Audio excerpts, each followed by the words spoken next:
Friends, સ્વાગત છે તમારું ભાવિકા સ્કૂલ મેથી ગુજરાતીમાં અને હું છું ભાવિકા. તો આજે હું તમારી સાથે એક નવા જ શાક એટલે ઘીસોડાના શાકની રેસીપી. તમને થતું હશે કે ઘીસોડાનું શાક તો બધા બનાવતા હોય છે, પણ એકદમ સિમ્પલ રીતે અને એકદમ નવી જ રીતના હું તમને બતાવવાની છું. તો એ શાક તમે જરૂરથી બનાવજો અને રેસીપી પસંદ આવે તો લાઇક શેર અને સબસ્ક્રાઈબ કરવાનું ના ભૂલતા. તો ચાલો આપણે ફૂલ રેસીપી જોઈએ. ચાલો ફ્રેન્ડ, આપણે હવે નવી જ રીતના એક કાઠિયાવાડી સ્ટાઇલથી આપણે ઘીસોડાના શાકની રેસીપી શેર કરું છું, તો ફૂલ વોચ કરજો. તો અહીંયા કને હું ઘીસોડા 250 ગ્રામ જેટલા ઘીસોડા લીધા છે, જેને તુરિયા પણ કહે છે. તો એકદમ સારી રીતે એને ધોઈ અને સાફ કરી લીધા છે. તો હવે એને છાલ ઉતારી લેશું. તો આ રીતે એકદમ સરસ રીતે છાલ ઉતાર્યા બાદ છાલનો પણ તમે સંભારો પણ બનાવી શકો છો. તો આ રીતે એકદમ સરસ મીડિયમ સાઇઝના ટુકડા કરવાના છે, બહુ નાના નહીં ને બહુ મોટા પણ નહીં. જો તમે બહુ ઝીણા કરશો તો તે એકદમ ગળી જશે. તો આ રીતે તમે મીડિયમ સાઇઝના કટકા કરજો. તો એનાથી અને ઘીસોડા છે તે ખાસ કરીને ખારા પણ આવતા હોય છે, એટલે પહેલાં ટેસ્ટ કરીને જ આપણે લેવાના, નહીં તો જે આપણું શાક છે તે એકદમ કડવું થઈ જશે. તો હવે આ રીતે એકદમ સરસ રીતે ઘીસોડા છોલી લીધા છે અને એકદમ સરસ રીતે મીડિયમ સાઇઝના કટકા કરવાના છે. તમને બધાને એમ થતું હશે, મેં તમને આગળ જણાવ્યું કે ઘીસોડાનું શાક તો બધા બનાવતા હોય છે, પણ જો આ રીતે તમે બનાવશો ને તો ખરેખર રોટલી ઓછી જ પડવાની છે.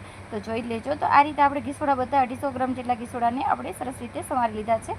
તો હવે એક નાના નંગ જેટલી ડુંગળી લેશું. ડુંગળી ઓપ્શનલ છે, તમે સ્કીપ પણ કરી શકો છો, પણ જો ડુંગળીથી સ્વાદ બહુ જ સરસ આવે છે. તો એક નંગ ડુંગળી, એક નંગ નાનું ટામેટું લેવાનું છે અને 2 થી 3 ચમચી જેટલી લસણની પેસ્ટ લેશું. તમે ચાહો તો જે લસણની લાલ ચટણી હોય છે તેનો પણ તમે વઘાર કરી શકો છો, એનાથી પણ સ્વાદમાં ખૂબ જ સરસ લાગે છે. તો ઘણા લોકો અલગ અલગ રીતે બધા બનાવતા હોય છે ઘીસોડાનું શાક.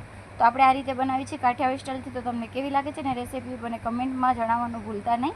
તો અહીં આપણે 2 ચમચા જેટલું તેલ લીધું છે. હવે તેલ ગરમ થાય એટલે એમાં 1 ચમચી જેટલી રાઈ ઉમેરીશું. તમે ચાહો તો આમાં જીરું ઉમેરી શકો છો.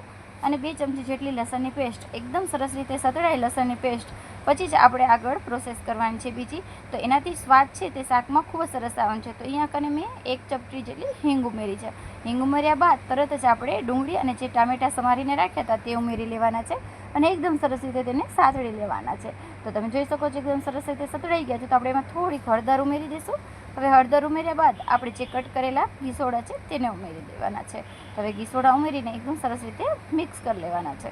તો અહીંયા કને સરસ રીતે મિક્સ કરી લેશું. તો તમે જોઈ શકો છો એકદમ સરસ રીતે મિક્સ થઈ જાય એટલે એનો કલર પણ એટલો સરસ આવે છે. ખાવામાં તમે રાત્રે જો ખીચડી સાથે બનાવશો તો પણ ખૂબ જ સરસ લાગશે. તો અહીંયા કને મીઠું ઉમેરી દીધું હતું, તો મેં આમાં સ્કીપ થઈ ગયું છે.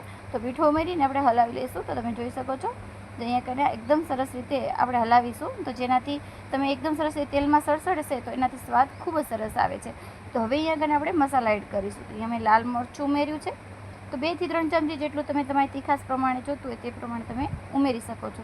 અહીંયા 2 ચમચી જેટલું ધાણા જીરું પાવડર અને અડધી ચમચી જેટલું ગરમ મસાલો ઉમેરી અને મીઠું મેં તમને કીધું પહેલાં જ મેં ઉમેરી દીધું હતું, એ યાદ રાખવાનું. હવે એકદમ સરસ રીતે મિક્સ કરી લઈશું અને મસાલાને 5 મિનિટ સુધી આપણે સીજવા દઈશું અને પછી આપણે આમાં પાણી નાખશું. ઘણા લોકો પાણી નથી ઉમેરતા, ખાલી ઘીસોડા એવી જ રીતના ચડાવે છે, પણ આપણે અહીંયા રસાવાળું થોડુંક શાક બનાવવાનું છે એટલે. તો હવે એકદમ સરસ રીતે પાણી થોડુંક નાના ગ્લાસ જેટલું જ ઉમેર્યું હતું. હવે આપણે એને ઢાંકી અને 5 થી 10 મિનિટ સુધી આપણે થવા દઈશું.